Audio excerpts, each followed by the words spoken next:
જય દશા જે બહેનો આ વ્રત કથા સાંભળી રહ્યા છે, પોતાના મનની અંદર જય દશામાં નામનો જપ કરે. એક સમય પહેલાની વાત કે સુવર્ણનગરની માલિપા અભયસેન નામનો એક રાજા રાજ કરતો. ઘણો બુદ્ધિવાન સમૃદ્ધિવાન રાજા, અને એ રાજાને ગુણવાન અને સંસ્કારી રૂપવાન એક રાણી હતી. તેનું નામ અનંગસેન હતું. એકવાર અનંગસેન રાણી પોતાના મહેલના ઝરૂખામાંથી જોવે છે કે ઘણી બધી સ્ત્રીઓ ભેગી થઈને નદીએ સ્નાન કરી રહી. અનંગસેનને મનમાં થયું કે લાવના શું કરે છે હું પણ જાણું. દાસીને આજ્ઞા કરે છે, હે દાસી આપ જાઓ અને પેલી સ્ત્રીઓને પૂછો કે આપ શું કરી રહ્યા છો. દાસી તરત જ જે સ્ત્રીઓ નદીમાં સ્નાન કરી રહી હતી ત્યાં જઈ અને પેલી સ્ત્રીઓને પૂછે, બહેન તમે શું કરી રહ્યા છો? ત્યારે એક સ્ત્રી જવાબ આપે છે અને કહે છે કે આજે અષાઢ મહિનાની અમાસનો છેલ્લો દિવસ, સ્થાપનની પૂજા, અને કાલે દશામાનું વ્રતનો પ્રારંભ છે. ત્યારે એક બીજી સ્ત્રી બોલી ઉઠે છે કે અમે દશામાના વ્રતની તૈયારી કરી રહ્યા છીએ. દાસીએ પૂછ્યું કે આ વ્રત કઈ રીતે થાય? ત્યારે એક સ્ત્રી જવાબ આપે છે અને કહે છે કે સવારે દશામાનું સ્થાપન કરવું, એની પૂજા કરવી, સ્તુતિ કરવી, આરાધના કરવી, એક સૂત્રનો દોરો લઈ અને 10 ગાંઠો મારવી, એ ગાંઠે કંકુના ચાંદલા કરવા અને સૂત્રનો દોરો કળશને બાંધવો અને પોતાના કાંડે બાંધવો. આવો વ્રતનો મહિમા જાણી દાસી અનંગસેન પાસે જઈ અને કહે છે કે રાણી, આ બધી સ્ત્રીઓ છે દશામાનું વ્રત કરી રહી. અને આ સાંભળતા અનંગસેનને મનમાં વિચાર આવ્યો છે કે મારે પણ આ વ્રત કરવું જોઈએ.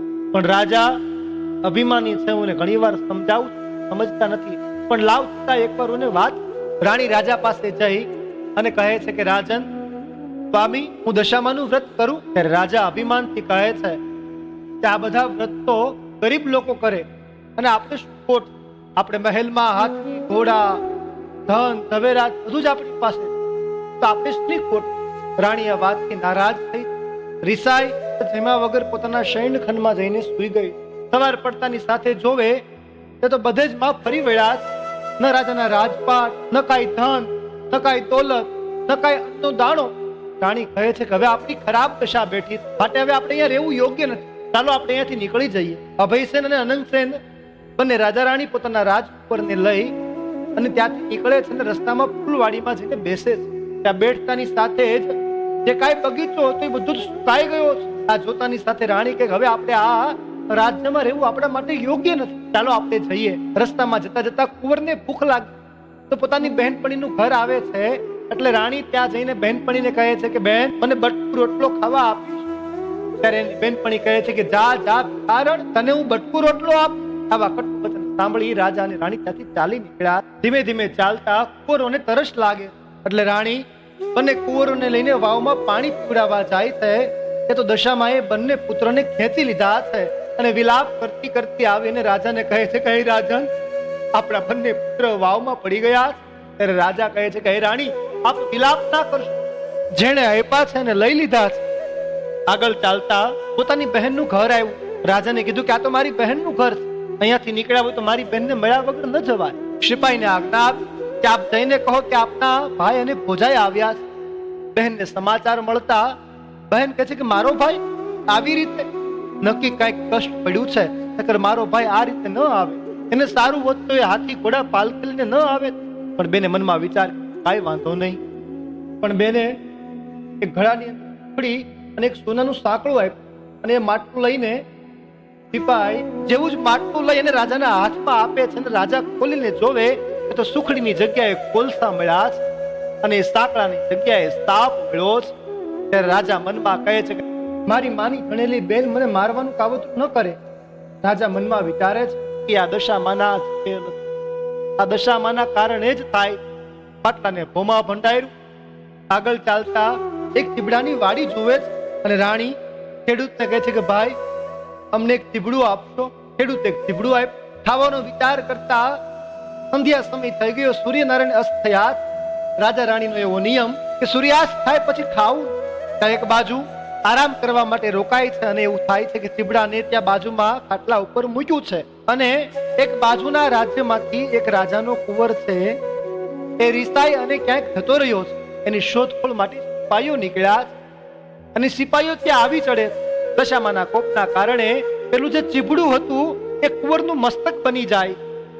જેવું જ મસ્તક જોયું એટલે સિપાહીને થયું કે આને જ આપણા કુંવરને માર્યો છે. આ બંને જ અપરાધી છે, આ બંને હત્યારા છે. બંનેને બાંધી ઢોર માર મારી અને રાજાના સમક્ષ હાજર કર્યા. રાજાએ કીધું કે આપ મારા કુંવરના હત્યારા છો અને કાળ કોઠડીમાં પૂરી દો.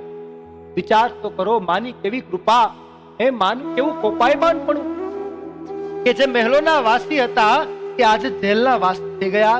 રાજા રાણી બંને જ કાળ કોઠડીમાં રહેવા લાગ્યા.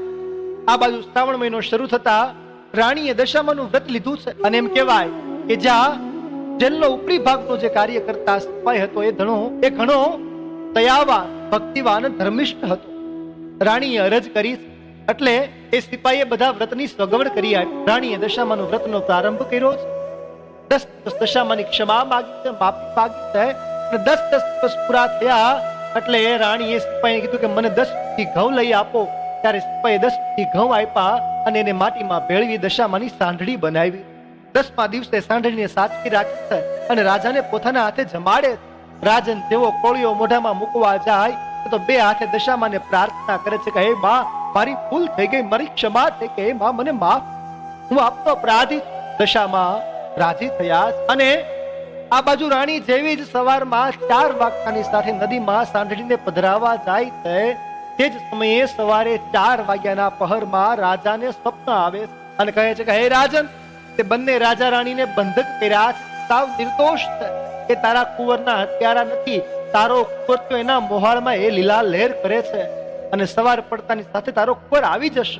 જો તું સવારે એની માફી માગી, એની ક્ષમા માગીને એને નહીં છોડે, તારા રાજપાટ થઈ જેવી જ આવી આ રાજા રાણીની દશા થઈ છે એવી દશા હું તારી. રાજાને ઊંઘ ન આવી. સવાર પડતાની સાથે સભાની અંદર બધાને સુખની વાત. સવાર પડતાની સાથે પોતાનો કુંવર છે ત્યાં આવી પહોંચ્યો છે. એની ખાતરી કરવા જાય તો પેલું કુંવરનું જે મસ્તક હતું એ મસ્તક જોવા જાય ત્યાં તો એ ટીભુડું નીકળ્યું છે. આ દશામાની કૃપા. રાજાએ બંનેને બોલાવ્યા છે, એની ક્ષમા માગી છે, સ્નાન આદિ કરાવી, નવા વસ્ત્ર અલંકાર આપ્યા, ઘણું બધું ધન આપી રાજાએ ત્યાંથી રજા આપી.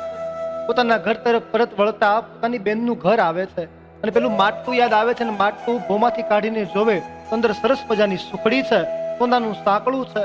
એ માટલાને રથમાં મૂકી અને આગળ ચાલે છે.